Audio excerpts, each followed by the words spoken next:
G'day, I'm Martin Isles, and this is The Truth of It. Today I have just two topics. The first one is Lia Thomas, the transgender swimmer who has won the women's freestyle event in the US. And also I'm going to be talking about Vladimir Putin. Who is he? Doing a bit of a deeper dive on this guy's background and his politics. And never fear, because those who say, well, what about Vladimir Zelensky, the Ukrainian president? I intend to do a piece on him next week, so I'm going to be totally fair. But first up, transgender swimmer Lia Thomas beats the ladies. Many of you will have heard this story about Lia Thomas, the transgender athlete, a biological male and former participant in men's swimming events. Thomas now identifies as and competes in the women's events. This caused quite a bit of sensation just last week when Thomas won the women's 500-yard freestyle national championship, beating two Olympic silver medalists and outdoing second-placed Emma Wyant by a significant 1.75 seconds. As a male swimmer, Thomas was ranked 462nd. As a female swimmer, Thomas is ranked number 1. Now, an independent journalist, Savannah Hernandez, spoke with one of the women who was beaten by Thomas, and the swimmer said this. She said, "We're all very disappointed and frustrated that someone who has the capabilities more than us women has been able to compete at this level and take opportunities away from other women. I had a teammate who did not make the finals today because she was just bumped out of the finals. It's heartbreaking to see somebody who went through puberty as a male and has the body of a male to be able to absolutely blow away the competition. You go into it with the mindset that you just don't have a chance. It's hard to compete with the aerobic capacity, the muscle development of a man. Staying positive, I bet, for other swimmers who are in the heat is probably overwhelming." That video went viral on Twitter, and then, of course, what did Twitter do? They have banned Savannah Hernandez.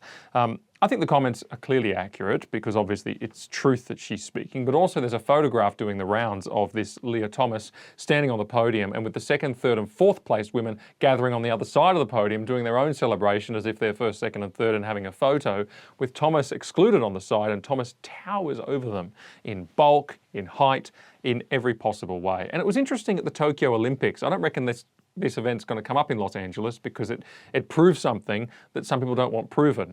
At the Tokyo Olympics, there was this thing called the mixed relays, and they did it in swimming and they did it in running. And man, you just got a sense of the difference between the male athletes and the female athletes. And in the swimming, the commentator was actually saying, because each side gets to choose when the women go and when the men go, and so sometimes there's women and men in the pool at the same time for different teams. And she was just pointing out, she said, just the wake from the men's body mass in the pool and the speed actually threatens to wash the women clean out of their lane. That's just the way that it is. And when you watch the running, you know, even my jaw was on the floor and I was expecting the men to obviously be faster. The difference is just ridiculous, you know? It's huge. And that's what the women show, that's what this lady is pointing out, and she's pointing it out quite rightly. And also Reika Georgi, I think I'm saying that right, is also a former Olympian, and she was the swimmer who would have qualified for the final had Thomas not been in the event. And she wrote to the National Collegiate Athletic Association expressing her disappointment that he was allowed, that Thomas was allowed to compete. And Twitter has since suspended an account in her name. It's unclear at the time of recording whether that banning was actually because of the letter that Reika wrote, or whether it was because the account didn't belong to Reika. It's just all unclear, I don't know. But nonetheless, that has happened. What are we to make of all of this? Well, first of all, I don't think this is a time to melt into a puddle of sympathy, compassion and nuance. I do have a lot of sympathy for people, but there are limits. There really are. And I just want to say Lia Thomas is a jerk, to put it mildly. You know, I could say it stronger than that. Any right-thinking man with any sense of decency must have that sense looking on at this, as I'm sure the women do. And here's why I say that. It's one thing when a person is struggling in themselves, and maybe there's mental struggle, maybe there's an identity struggle, maybe there's some complicated history to it, and that does require sympathy. And my sympathy is with Thomas on that score. I'm sure somebody who goes through gender dysphoria genuinely is not having a pleasant experience for a lot of the time. But it's another thing altogether when a person starts to act out in such a way that they inflict injustice on other people. They are responsible for that. And that always requires condemnation. It requires calling out. It doesn't take sympathy in this case. Let me explain. Generally speaking, in the world at large, when a biological man takes advantage of women or causes injustice for women, we condemn him. His past and his struggles, they don't get him off the hook because he is a morally responsible human, as we all are. And we give that up at our peril. We must maintain the fact that we are morally responsible humans, regardless of creed, regardless of identity or anything else. And a biological male who takes advantage of women or causes injustice for women, well, we condemn him for that reason because we know that that is true. This situation surely is no different. Nobody gets a leave pass because of their identity to do the wrong thing. Beating the girls on their own turf is inglorious, it is shameful, it deserves condemnation, no matter how hard the culture resists that condemnation. There is a reason, you know, for the scriptural command to quote, and I'm quoting, show honour to the woman as the weaker vessel. You know, some people have hated that statement over time, but you know what? Looking at Leah Thomas on that podium, suddenly you realise that perhaps God, who authored the truth about biology and sex and has shown us how to respect it, knew what he was talking about when he wrote that. And the man who transgresses that limit is doing a grave wrong, and it needs to be called out. I don't care what his identity is. It needs to be called out. And just on that, it's important to pick that up. And I want to make a point more broadly about the thinking behind this. It is so important to emphasise and uphold the truth of God as creator, to guard against this stuff. Sometimes I think we suppose that the only truth that Christians need to tell to the world is that God is Redeemer, as if the gospel, the word that talks about the good news of Jesus Christ, as if it's a neat little box and that's the only message we're meant to convey, God Redeemer in Christ. It's really important to note that the Apostle Paul never narrowed the gospel like that. He wrote Romans, which is a book that is all about the gospel from start to finish. He says so when he opens the book. And he started with the truth that God is creator. If he isn't the creator, he can't be the redeemer because there's nothing to redeem.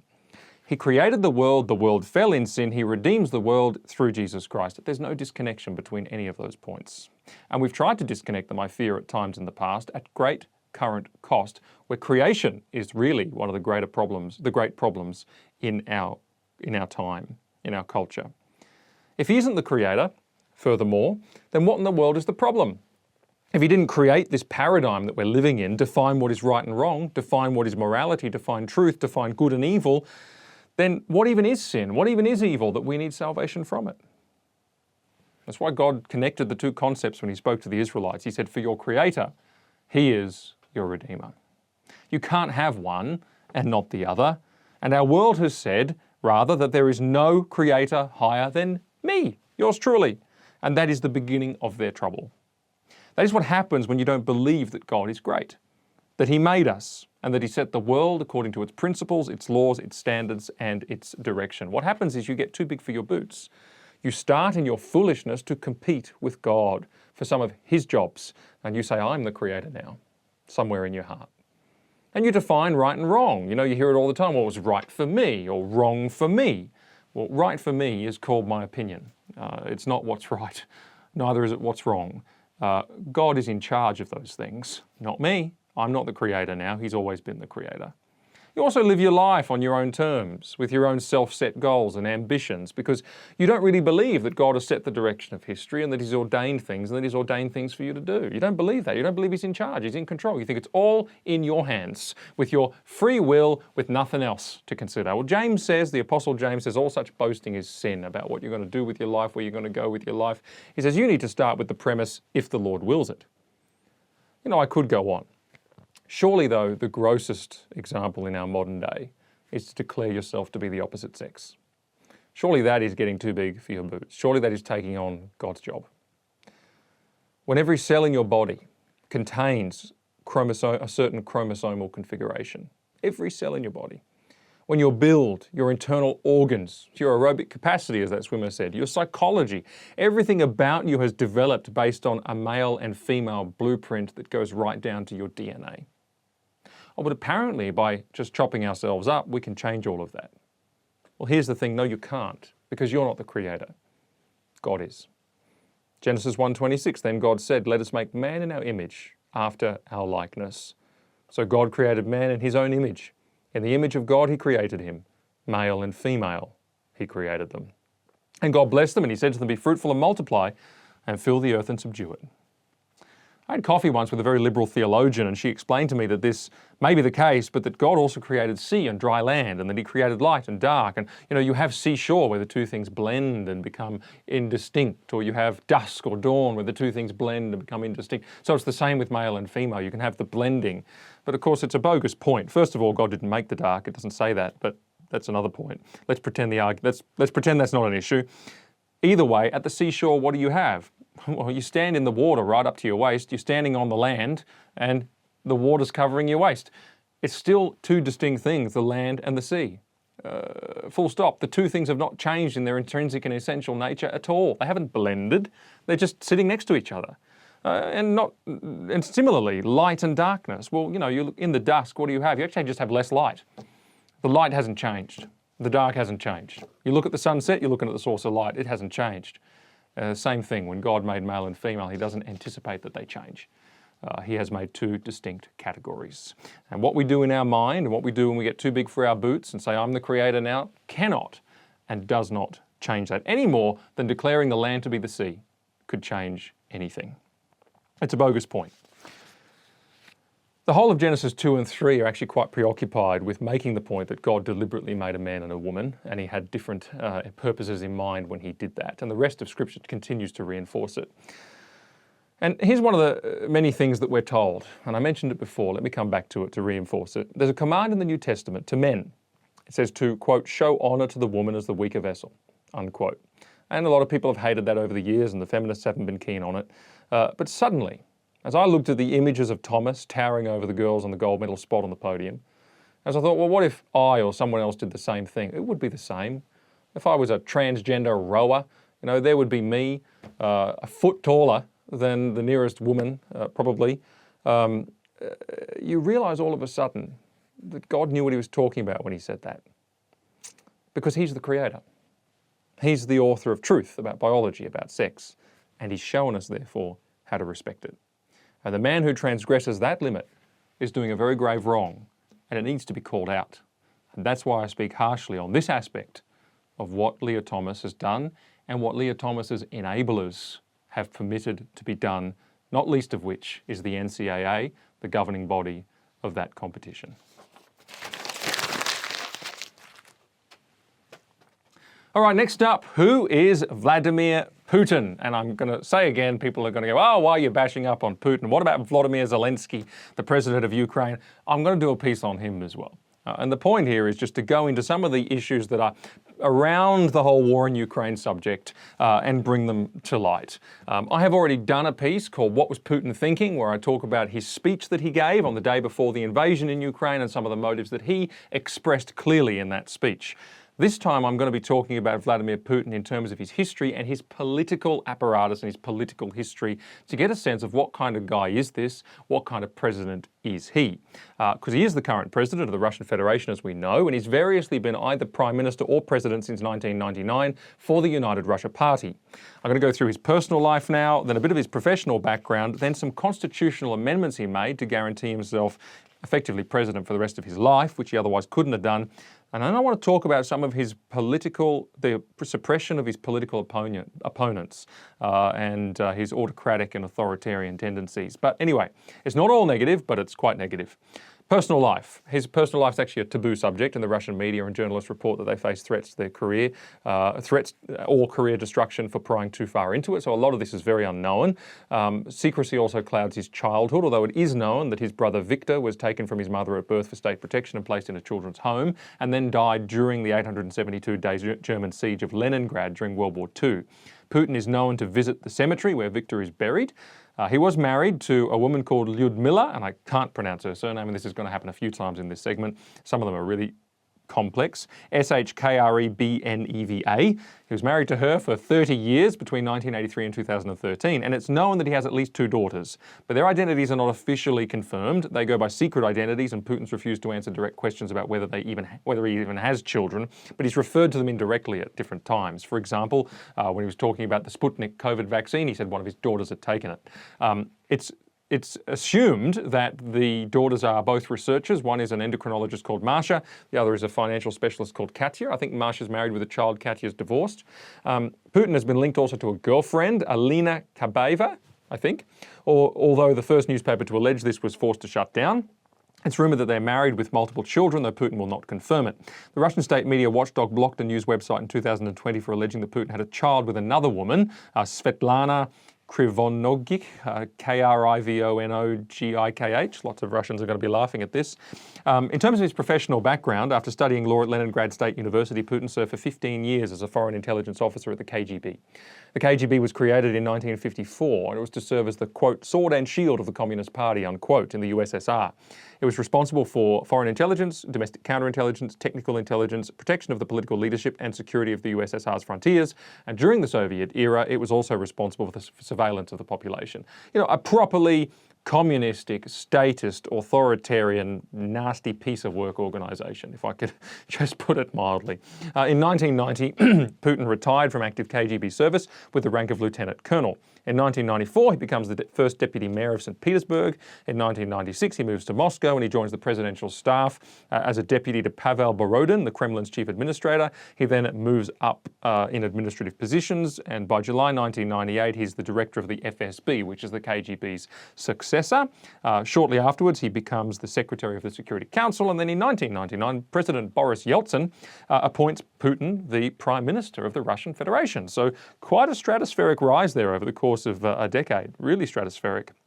And on 31st of December of that very same year, Yeltsin unexpectedly announces his resignation and he appoints Putin acting president of the Russian Federation. Then there's an election in March of 2000 and Putin wins with 53% of the vote. And then in his first term, the economy grows, things are looking good. They're coming sort of out of some of the difficulties of recession in the 90s. And of course, he's therefore re-elected in 2004. In 2007, Putin's party wins 64.3% of the vote in the parliamentary election as well, not the presidential, but the parliamentary.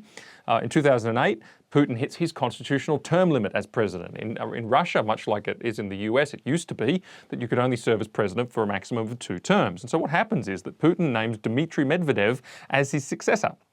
Medvedev then wins the 2008 election and appoints Putin as prime minister, and they did the old switcheroo again in 2012 where Putin goes back up to president, Medvedev goes back to prime minister.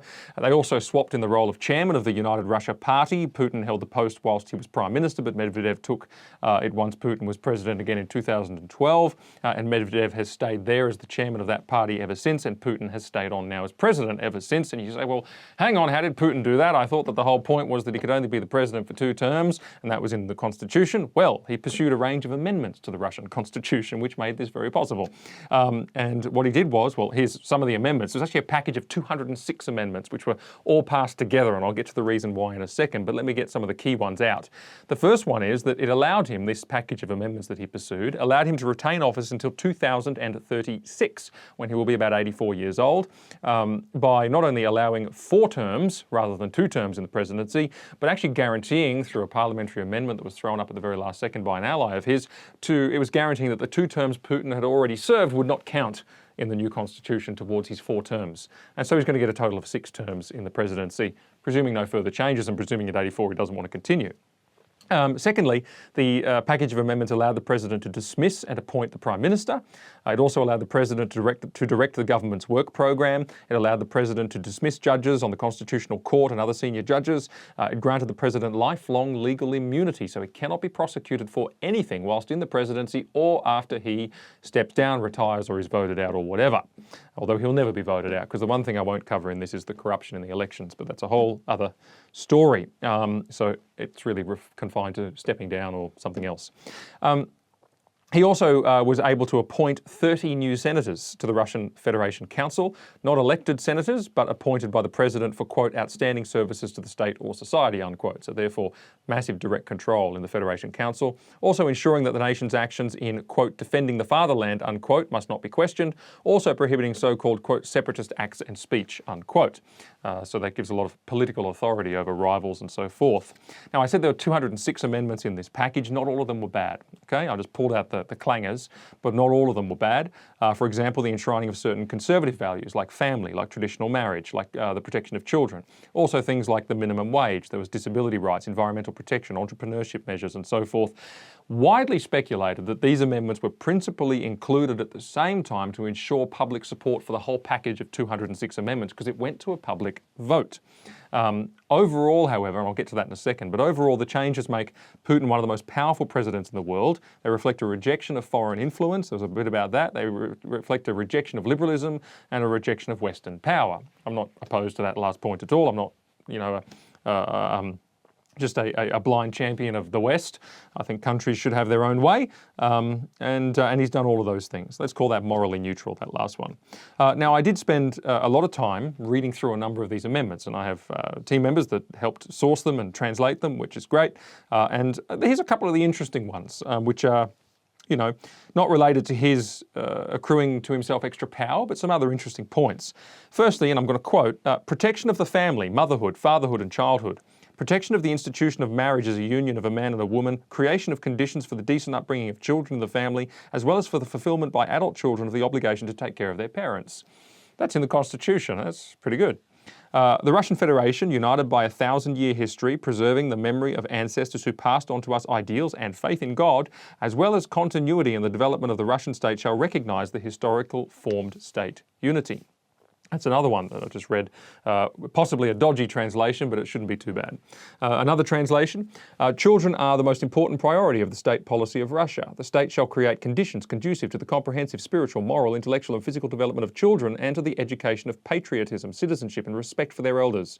The state, ensuring the priority of family education, assumes the responsibilities of parents in respect of children left without care. Again, that's all pretty good. Here's another one that gives hints. There's a lot of nationalism and sort of historic Russia stuff in there as well. And that's, again, not all bad. It just depends on what purpose you apply those beliefs to. But here we go. The Russian Federation shall honour the memory of the defenders of the fatherland and ensure the protection of historical truth. Belittling the importance of the feat of the people in the defence of the fatherland is not allowed. Well, it's slightly authoritarian, isn't it? But anyway, there you go. Those are some of the interesting points I picked out from the many, many amendments that I was able to go through. Now, all of these amendments were packaged together and they went to a public vote. And here's the thing, you could only vote yes or no to all 206, okay? And there's a whole bunch of carrots being dangled in those amendments, you know, minimum wage stuff and all this kind of thing. And so you can imagine, right, the campaign that the government ran was all about the good amendments that people were going to love. No one talked about the extension of Putin's powers and all that stuff. It just wasn't at the front of the campaign. That was the stuff that was going to go through, that they really wanted to go through, but of course it was given all of these fancy bells and whistles that people would support and go onto the ballot box to say yay or nay. What are they going to do? Well, yay, because they're going to get all this extra stuff. But also there was issues with protests being shut down by police. The voting process was kind of dodgy. It went out over several days, made it harder to administer, keep track, and there's lots of anecdotal reports of corruption issues and votes being double counted and people, all sorts of stuff. Anyway, the fact also that the vote was not an official referendum was significant. It enabled avoidance of all of the strict transparency measures which referendums usually require. It was just a national vote, not a referendum at all. So kind of they could play fast and loose with all of the rules, and I won't go into all the detail, but just to note that that did kind of happen. Here are some, you know, that's the constitutional amendments. They went through, obviously, and, you know, guaranteed Putin's near president for life status and all the rest of it, and a lot of those other things as well. For example, the Russian constitution, marriages between a man and a woman, that's held pretty firm, and they've rejected a number of attacks on that. So there's been some good things that got in there as well. Here's a couple of other things that are of significance in terms of laws passed under Putin's presidency or prime ministership. One of them is a federal law prohibiting propaganda of non-traditional sexual relationships. So it is, quote, against the law to spread positive information about gay, lesbian, bisexual or transgender people among minors, unquote. So that makes Ron DeSantis's bill in Florida about talking about this stuff at school to, you know, kindergarten kids and primary kids look tame, right? This is a total blanket ban. In 2021, the Russian government ignored a decision by the European Court of Human Rights, which said that their failure to allow same-sex marriage was a violation of the European Convention on Human Rights. The chairman of the Duma, which is the Russian parliament, said this: there are no additional rights for people on the grounds that they consider themselves to be minorities.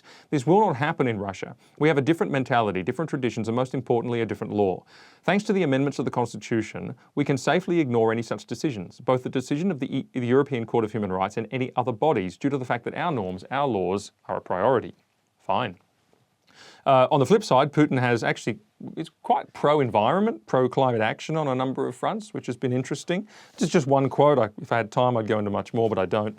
We must find answers to the climate challenges, adjust our agriculture, industry, the housing and utilities sector and the entire infrastructure to them, create a carbon utilisation sector, bring down emissions and introduce strict control and monitoring. Right, that's some of the policy background. Here's the point I kind of want to spend the rest of the time making. Political suppression. The real issue is not that Putin, every single thing that's ever come out of Putin's mouth is wrong or corrupt, or not that, he's never said anything good or that anything he's ever said is bad, or that he doesn't have accurate critiques of Western culture on many fronts, which he often does. The problem is he's an autocrat. He's a despot. He's an autocrat with a KGB history, and it shows. The constitutional changes reveal that is in his nature, this authoritarianism, this autocrat nature, but they're only the tip of the iceberg. Bluntly, there's a long history of his political rivals and people who could cause him trouble just winding up dead, and quite spectacularly dead. And those that live to this day continue to endure attempts on their lives and trumped up legal cases and criminal charges and all manner of harassments from the administrative arm of the Russian state. How so, you say? Well, some of you will know these cases, but I have found that a lot of people just don't appreciate them, and they're quite condemning. I'm going to go through 5 main cases quickly. The first one is Alexander Litvinenko. He's a former KGB officer. He died in 2006, 3 weeks after drinking tea laced with radioactive plutonium-210 in a London hotel. He had the poison put in his tea by 2 former KGB officers. Now, those who remember that story, it's pretty confronting and shocking because he died slowly of radiation poisoning and he looked like it. Now, Litvinenko had been dismissed from the FSB, which is the KGB's successor, after publicly alleging illegal activity within the FSB. He blew the whistle on the fact that, he says, Putin was involved in an organised crime group smuggling heroin from Afghanistan through Uzbekistan via St. Petersburg into Western Europe, making spectacular wads of cash. And those of you who know the thing about the Putin Palace thing, who knows, the money's got to come from somewhere. He was granted asylum by the British government and he vocally and continually criticised Putin, and his knowledge of the inner workings of the FSB and the regime really was a means by which he analysed Putin's actions publicly and was sought after for that reason. Poisoned in his tea. On his deathbed, he says this to Putin. He says, "You may succeed in silencing me, but that silence comes at a price.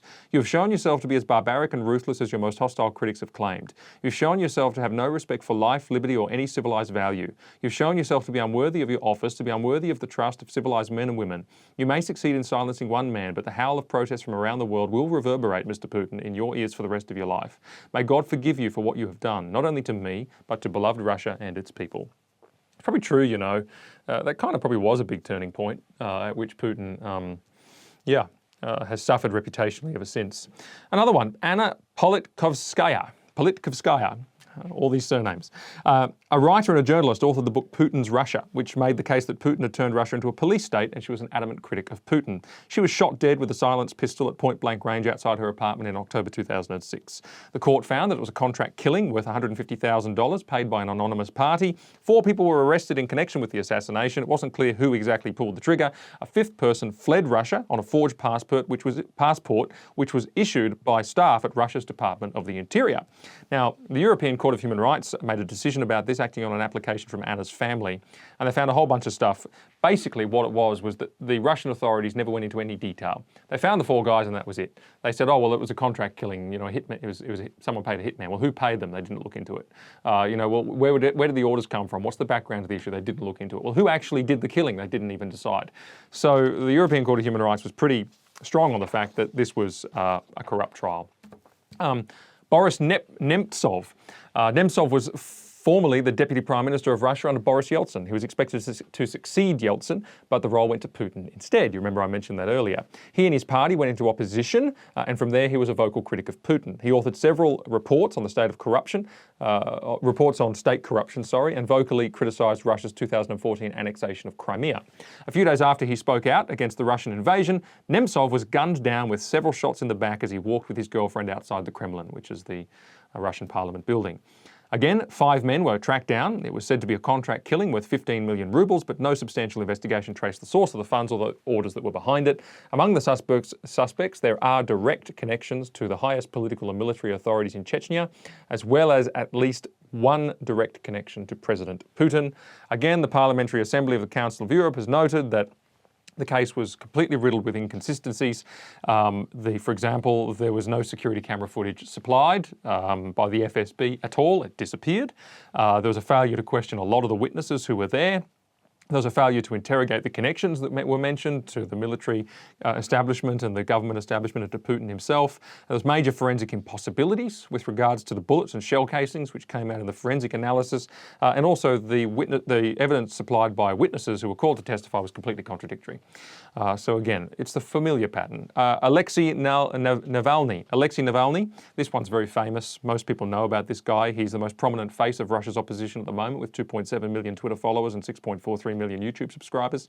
He's been barred from running as a presidential candidate, and authorities refused to register his political party. That's all based on a criminal conviction, which is for embezzlement, which Navalny and others say is entirely politically motivated. And of course, these things come up just as he's doing political stuff. And he's been leveled with a whole bunch of new criminal charges, along with his associates, since he's gone back to Russia recently. So it is a familiar thing. European Court of Human Rights found that the Convention on Human Rights was violated in relation to all 7 of his arrests prior to his latest arrest, which is more recent, and his pre-trial detentions violated the Convention on 2 occasions. In 2017, April, he was sprayed with chemicals by an assailant on 2 occasions. He lost 80% of his vision in his right eye and he suffered chemical burns. Then famously in August 2020, he fell seriously ill on a flight. He was taken to Berlin for treatment, where tests confirmed that he was poisoned with Novichok, a nerve agent developed by the Soviets. He nearly died and he took many months to recover in intensive care. Navalny returned to Moscow in January 2021, where he was immediately arrested and imprisoned, and since then more criminal charges for embezzlement have been opened against him and his associates, as I said. And when directly asked in a media interview in 2021 whether he would personally ensure that Navalny will leave prison alive, unquote, Putin did not directly do so and referred to the grave impression he has on the medical facilities in prison. I have the quote here. I won't read it all out, but it's quite stunning. He sort of says, oh, well, he goes, all those decisions are made by other people, not me. Oh, but by the way, I did visit a prison in St. Petersburg a while back, and he says, oh, I had a very grave impression that the medical facilities were extremely bad. And that's all he says. And then the interviewer says, well, people will note that you weren't prepared, quote, people will note that you weren't prepared to say that he would leave prison alive, unquote. And Putin responded, oh, I don't care.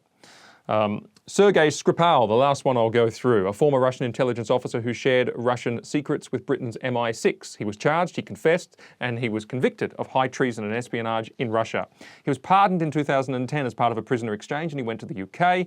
In March 2018, he and his daughter were poisoned with Novichok, though he survived, and British police have been unable to arrest the suspects because they are believed to be in Russia. Surprise. Those are some examples. I could have mentioned the assassination of liberal politician Sergei Yushchenkov. I could have mentioned the poisoning of investigative journalist Yuri, I'll never be able to say his surname, Shekoshikin, Schekoschikin. I can be excused for not knowing that one. The shooting of Forbes magazine Russian editor Paul Klebnikov in Moscow. The abduction and killing of human rights activist Natalia Estemirova. The shooting by a masked gunman of human rights lawyer Stanislav Markalev and journalist Anastasia Baburova. The strangling of Russian oligarch Boris Berezovsky after he fled Russia due to a falling out with Putin, and the bludgeoning to death of Mikhail Lesin, the founder of Russia Today's news network, as he was negotiating a deal with the FBI to protect himself from corruption charges. There are some more, and I rehearsed all those names, but in the speed of the moment, I just can't do it. It's too much of a tongue twister. Finally, I'm not going to spend any meaningful time on Putin's expansionist and nationalist military objectives because I did that in my previous video, What's Putin Thinking? You can look at that at your leisure. But it simply analyses Putin's own speech on the day before he invaded Ukraine and makes the conclusions from it that shows he does have an expansionist, a nationalistic and a militaristic and a hostile objective in his region. And there's been a number of military conflicts that he's been responsible for: the Second Chechen War, the 2014 annexation of Crimea, the separatist war in the Donbass region of the Ukraine, the 2022 invasion of Ukraine, and the 2008 South Odessa, Georgia conflict. Basically, he stirs up trouble amongst separatists, creating an excuse to roll in and take over. And I understand that's a controversial statement, but truthfully, that is true. I can't back down from that, and I don't care whether, I don't think that George Soros's opposition of Vladimir Putin makes that an incorrect statement. It's a correct statement. That's a summary of over 100 pages of summarised research. So there was much, much more I could have said. But the reason I said what I said was this. Putin is right in many ways about his analysis of the West's immorality. He's right about his analysis of the decadence and the similar evils that exist in the West. He's right to analyse some of the dangers of Western liberalism. And yes, he has promoted some conservative and some decent values in his constitution. And he uses a lot of this as rhetoric. And it's a very, very clever tactic. He may believe a lot of it. That's all fine and good. You know, we all know that. And yes, George Soros hates him, as I just said. And yes, the Great Reset types hate him. And yes, a lot of the Western establishment hates the guy. And some of their hate towards him is on false grounds. But see, a lot of it's on good grounds. You know, you can agree with even the most disagreeable person sometimes on some things. And none of the things that people are looking at that Putin does or says that they resonate with make him a good guy. They don't even make him 1% of a good guy. He's a despot. He's an autocrat. He runs an authoritarian. He runs a wicked regime. He's a killer. He's a ruthless killer. The end. That is the truth about Vladimir Putin.